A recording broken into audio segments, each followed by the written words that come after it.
What does it mean to be radically open to life? What does it mean to be radically open to this moment?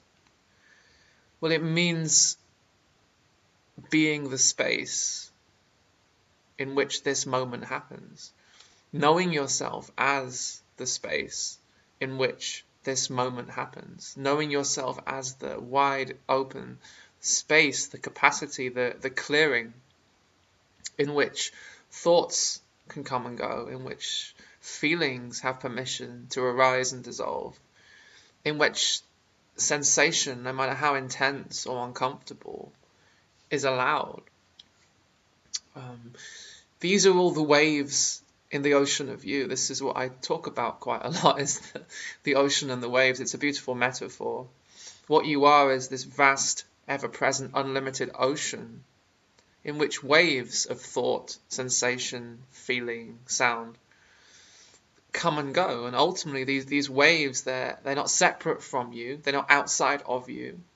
They are movements of you. They are of your very essence. So this is why the invitation is always to turn towards the moment, no matter how difficult this moment seems, or uncomfortable this moment seems, or painful this moment seems. The invitation is to stay with it, to be with it.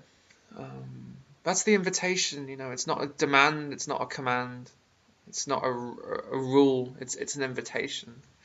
Because simply, if we run away from this moment, if we run away from sadness as it arises, if we run away from fear, if we run away from anger, we might just miss something. And this is the possibility that these waves, thoughts, sensations, feelings, even sadness, even fear, we might miss the fact that they are actually intelligent. They're movements of life. They're movements of you. They're not enemies. They're not against you. They're movements of you. They contain all the intelligence of life itself. This universal intelligence that moves planets and grows the flowers and explodes volcanoes and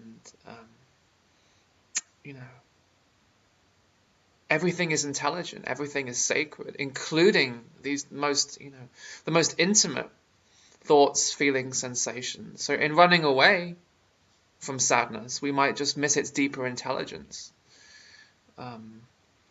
So next time a wave of sadness arises in your experience, or a wave of anger, or a wave of fear, or a wave of confusion, all these very natural movements of life, or even a wave of despair, or some nameless wave, some nameless energy that you don't even understand, you don't have any words for. Okay, so that's what's appearing right now. So let's assume that somehow it's intelligent, somehow it's not against you, somehow it has a home in you,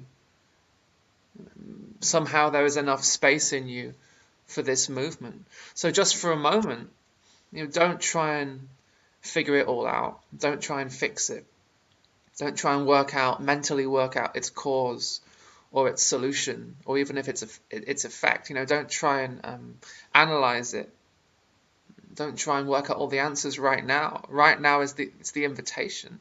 Now the answers may come, the solutions may come, but where they're more likely to emerge from is from this place of acceptance, from this place of deep rest, from this place of deeply honoring the intelligence of life as it moves. That's, in my experience anyway, that's where the answers eventually come from. That's where the solutions emerge from, is this place where you're no longer at war with life, where you're in touch with this deep intelligence.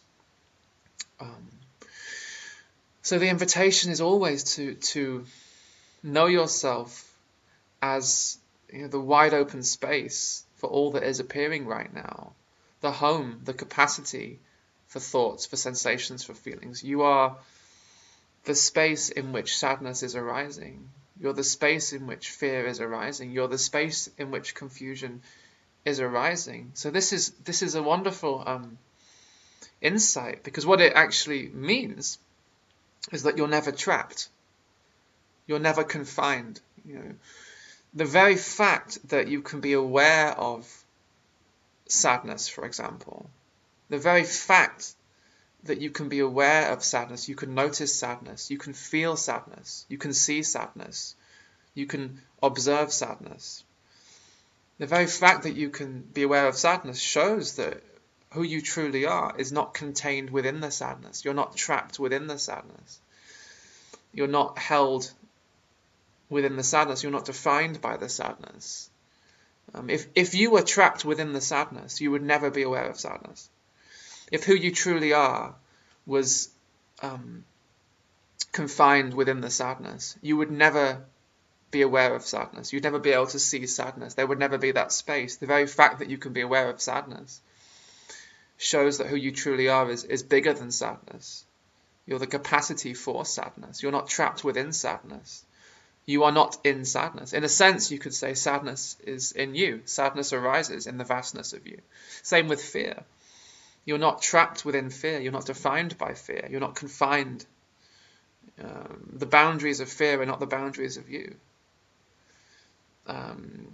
You are not in fear. You're not the victim of fear. You are the capacity for fear. You're the space for fear. You're the home. Sometimes I talk about it this way. You're the home for the homeless. You're the home. You're the vast, eternal home for all of these neglected, unloved, unwanted aspects of experience. The pain, the sadness, the frustration, the boredom, the fear, all these parts of ourselves we want to escape or destroy or just kick out. Actually, there's no need to be at war with ourselves in that way when we remember who we truly are, which is the home for thoughts, the home for feelings, the home for sensations, the home for all the images that are arising and dissolving right now, images of the past, images of the future. None of these can define you or contain you. You are the capacity, you're the space for them, you're the vast ocean in which all of these waves are allowed to come and go. So this is the deeper meaning of acceptance. We discover acceptance is who we truly are. It's not something that we do. We don't add acceptance on to our present experience. We simply rest as what we are. We rest as acceptance, as this vast home, which is already allowing thoughts, sensations, feelings to come and go. What we are is allowing itself. Allowing is not something that we do, it's what we are.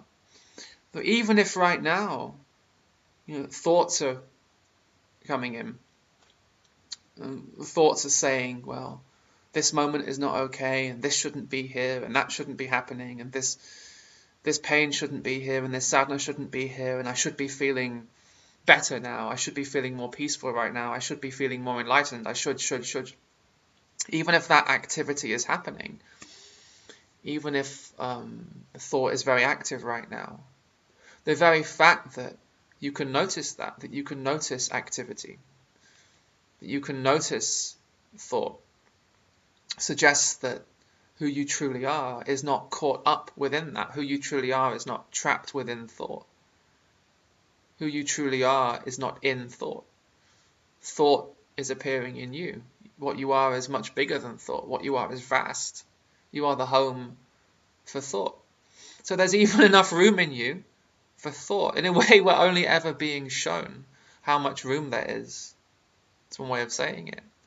The very fact that you can be aware of thought shows there's already enough room for thought.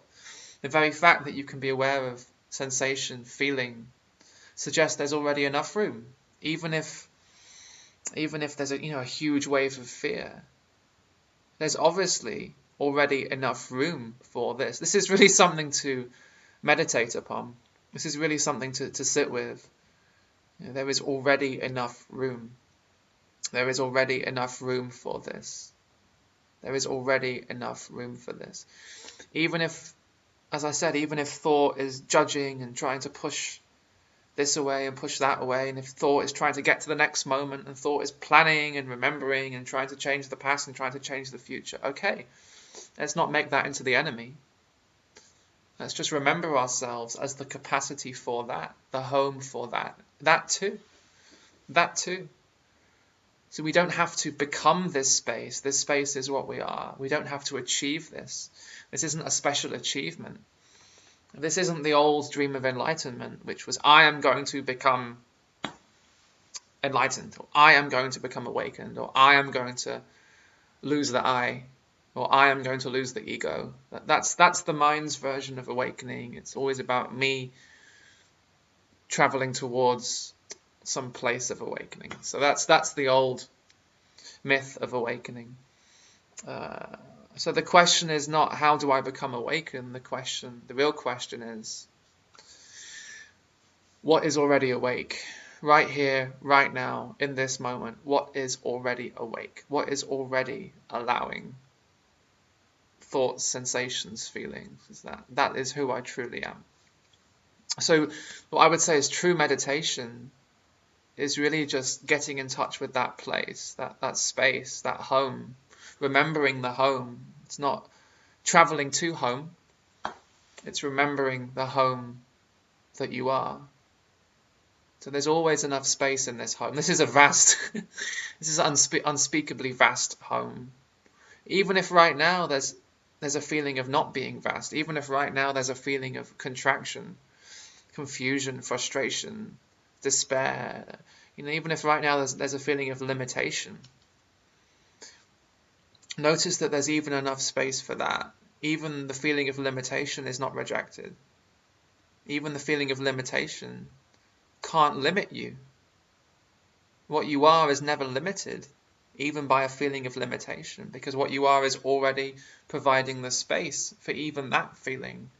So what you are, again, can't be confined to that, because it's holding that. It's bigger than that. It's vast. In a way, we're just discovering how vast we are, and how vast we have always been. All suffering, psychological suffering, you can really boil down to some kind of forgetting of our true nature, forgetting of the vastness of ourselves, and identifying as some limited, separate entity.